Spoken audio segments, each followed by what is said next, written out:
Hi, this is Jonathan Lev here at the Racing Studio. I am doing a pre-recorded live format. I can't do live because it's for some reason the camera's not working with the Ecamm Live at this moment. So I'm doing it pre-recorded since this is the first one. I'm looking to kind of get used to it so I could have more live sessions, especially after post race, to have further discussions or to be able to have a better grasp to discuss this. So let's go through the race recap for the Italian GP. Let's see where we end up. But yeah, it was lights out. Great launch by Russell and Leclerc by turn one. Leclerc did push out Russell, which he had to take some evading action and kind of cut the corner. Norris had a poor start. He went all the way from P4 all the way to P7.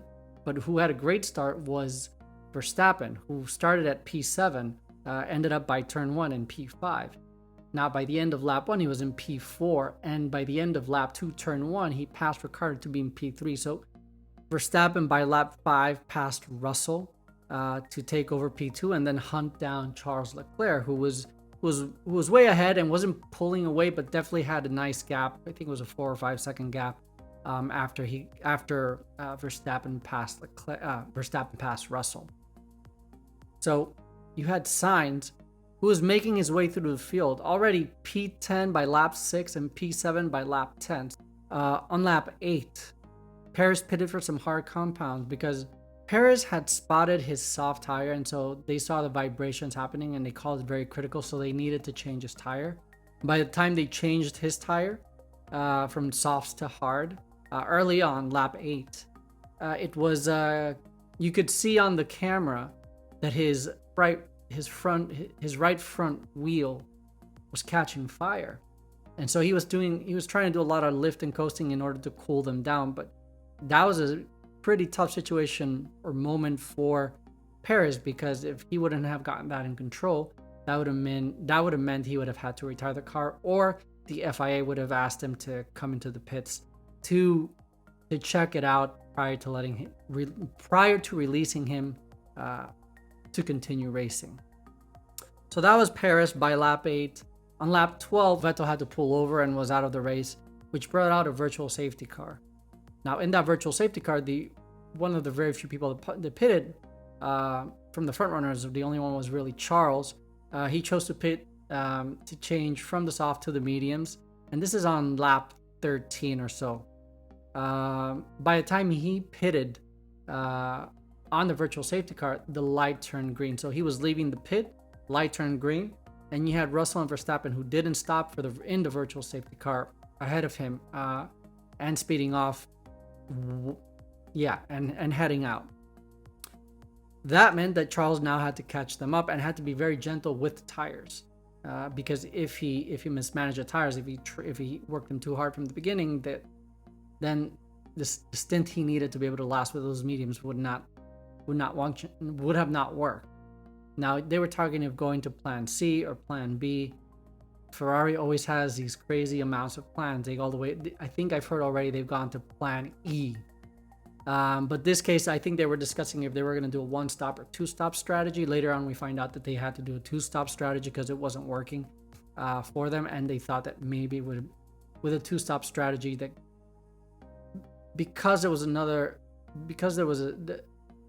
I'll explain later. But in the end, he did a two-stop strategy, putting on softs at the end to see if he could catch Verstappen. Anyways, lap 13, light went green. Charles went out of the pits. Verstappen and Russell stayed out. We saw Ricciardo around this time. He was running P4. Now, behind Ricciardo, he had built a DRS train, which included Gasly, Lando, Alonso, and Nyck De Vries, who was sitting in for Alex Albon, who had appendicitis and was taken to the hospital for surgery. And mind you, Nyck De Vries did a fantastic job for FP3, from going to being an F1 commentator in the morning for FP3 to getting called up an hour or hour and a half prior to FP3 to be asked to fill in for Alex. Get ready, do FP3, no long fuel runs, just trying to get an understanding of the car.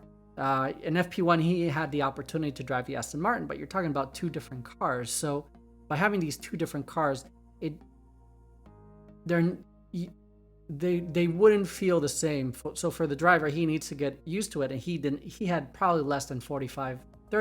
He had about 40 minutes to understand the car before qualifying. So for qualifications, he was able to qualify P13 in front of Latifi. And he was then moved up to P8 after all the grid penalties were handed, because there was a lot of people who were taking internal combustion engines, power units, or other grid penalties that were given for different changes that they were doing in the car. It was interesting. Verstappen had a 5 grid penalty. Paris had a 10 grid penalty. We had a couple of other drivers with grid penalties. So it was an interesting salad of grid penalties, which that's also an interesting subject to tackle. But we're just going to go through the race itself. Anyways, P4. Ricardo was running in P4, had this DRS train, and understanding that Monza, it's a low downforce track. So you're not going to be able to get, with DRS, you're not able to attain as much benefit as you would have on a high downforce track or whatnot, because the difference is so small. And when you get stuck in a DRS train, especially in Monza, you find yourself not being able to pass the cars in front of you, especially if they have a lot of straight line speed, which, even so interesting enough, the Williams has great straight line speed, not able to attack, but possible to defend, especially because of that high straight line speed. Hamilton was even stuck in a DRS train. Even with such a performing car, he was having a hard time, especially at the beginning, because he had medium tires on a high fuel load, and he expressed that he was having a hard time being able to get to grips with the car, especially at that moment. But yeah, by lap 14, Sainz had already moved up all the way to P4. So Sainz started in P18, and by lap 14, he was already in P4. He had yet to pit, but had done an impressive move towards the front of the field. So that was a great push by Carlos. Great use of what type of vehicle Ferrari in itself, which has had a great car, just unreliable in so many different ways, which goes to show you that in this track they were able to move forward. Lap 26, Verstappen makes his first pit stop for medium tires, comes out in P2, 10 seconds behind Leclerc. Now Leclerc already at this point, he had a 14 old lap medium tire. Verstappen was coming out with some fresh tires, and he was 10 seconds behind Leclerc. So for sure, Verstappen would be able to catch him. It was a matter of when, not how. So you're talking about a 14 lap fresher tire, which then at that point, then Ferrari would have had to decide what to do. Now, some people were counting for safety cars or hoping for safety cars. I don't think it's always a great idea to think about betting on a safety car as part of your strategy. But at this point, I think one of the things Ferrari and Charles were hoping for was a possible safety car in order to be able to either pit earlier or safely and be able to then handle the lead that they were going to lose at that point. Anyways, Lewis started P19. By lap 27, he was already up to P6. Now at this point, he still had not stopped lap 27, and he was on medium tires.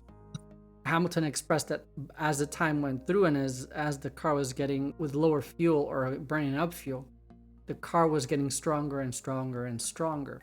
So it allowed him to move forward and start pushing and pushing. And again, by lap 27, he was able to get to P6.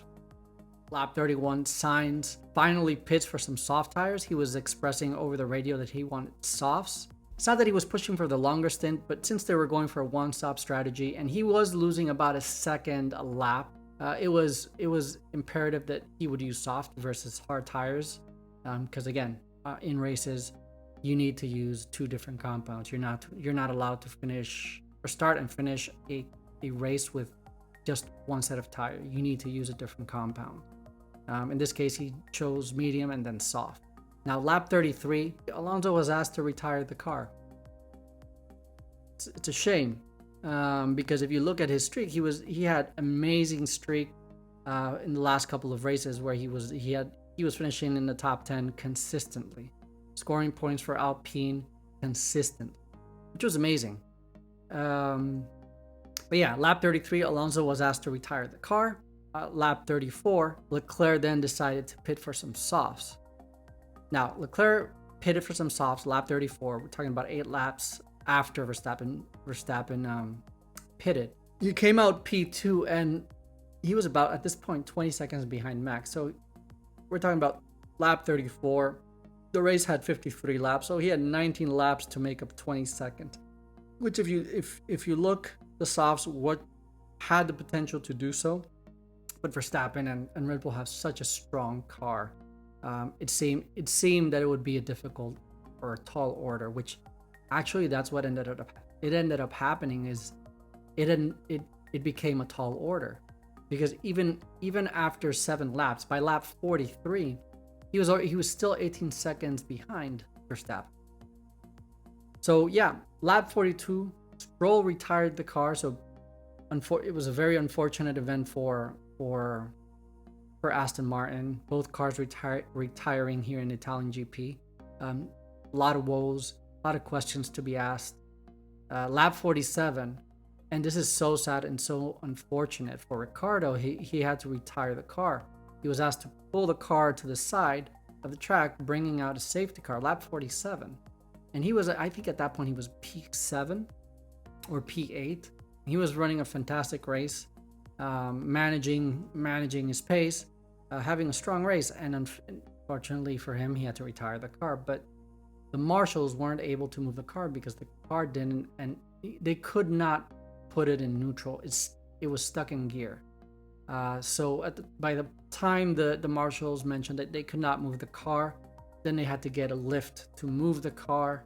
The safety car came out.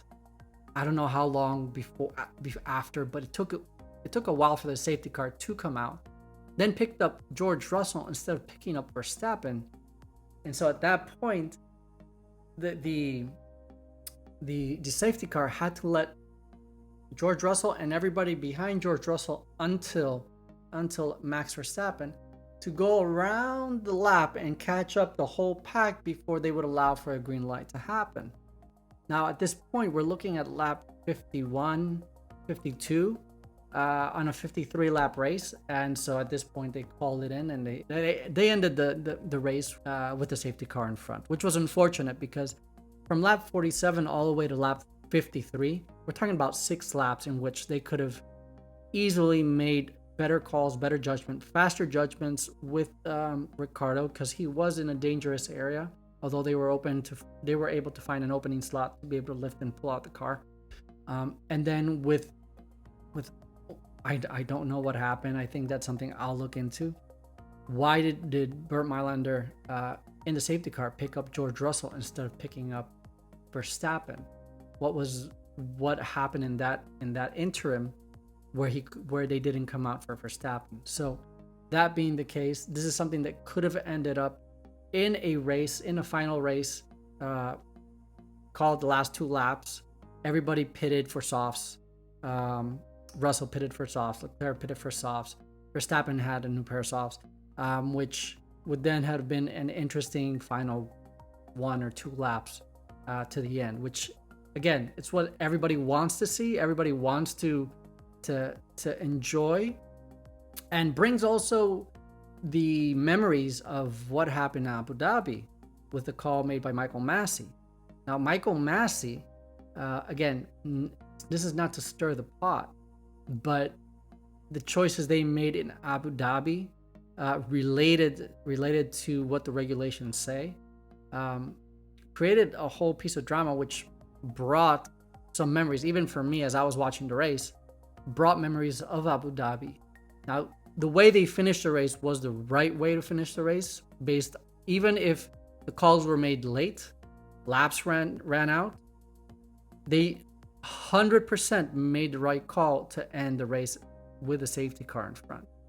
Now in Abu Dhabi, which was unfortunate, they tried they had run out of time after Latifi's crash, after removing the car, and after having the safety car in front of the cars, where they only let the first, I think it was the first 5 cars in between Hamilton and Verstappen to move, and everybody else had to wait. They just allowed only 5 cars to unlap themselves, and then the safety car immediately went into the pits and opened up for them to race the last lap. As it was done, the way it was done was not based on how the rules were meant to be interpreted or how they were written. So that was, again, not stirring the pot. It's unfortunate for Hamilton that one time, and he doesn't say this one time they did not follow the rules, cost him his 8th championship. But they did follow the rules in this time. I do agree the way they did it. I think a lot of the angst has to do with the wanting to finish the race from a fan's perspective, from a commercial perspective, under a green flag. But based on the current rules, and which the teams did not find an agreement or a way to be able to find how to make it end differently should a similar situation happen, ended the right way, especially in this race. So uneventful ending. Interesting cars that had to come from the back to move forward. Sainz was one of them. Hamilton was another one. Even Verstappen, who was able to make up places. And not only that, you had Nyck De Vries, who has never driven a Grand Prix, who was shoved into the car literally for qualifying. Qualified P13, put in P8, and then was able to race. And during that process, he was able to even score on his maiden debut, P9. He scored points, which is an amazing, amazing accomplishment for Nyck De Vries.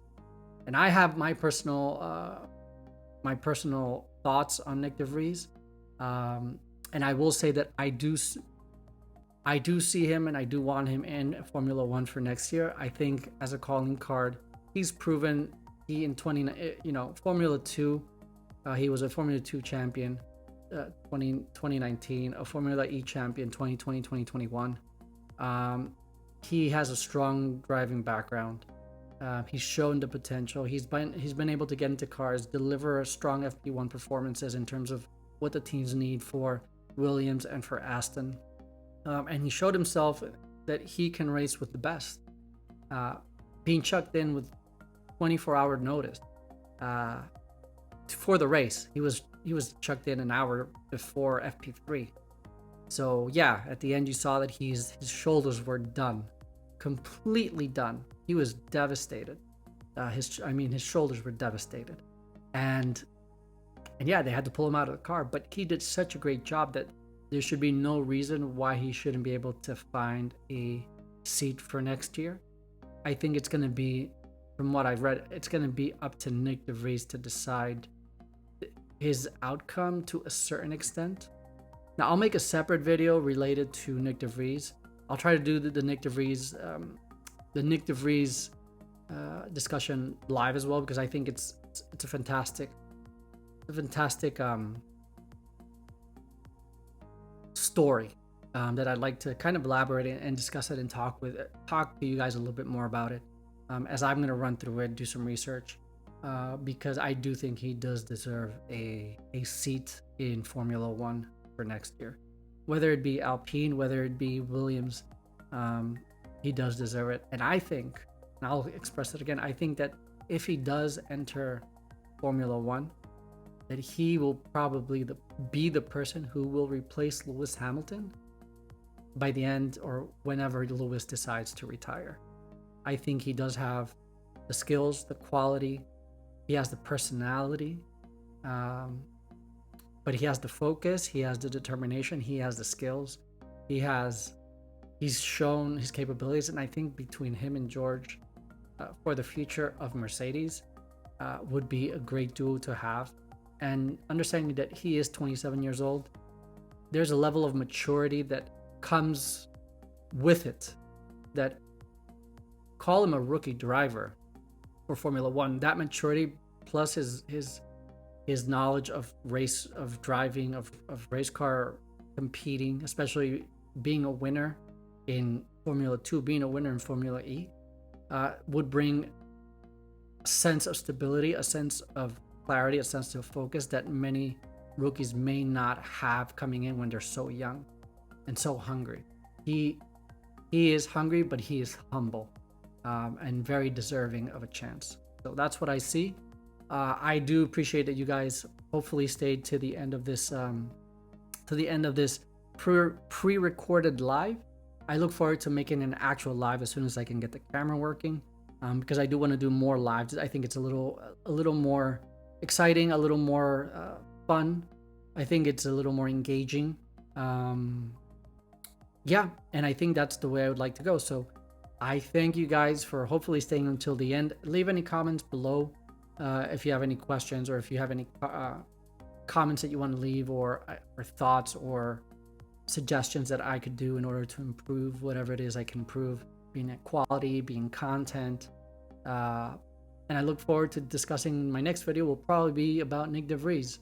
That being the case, wishing you guys an amazing day and take care.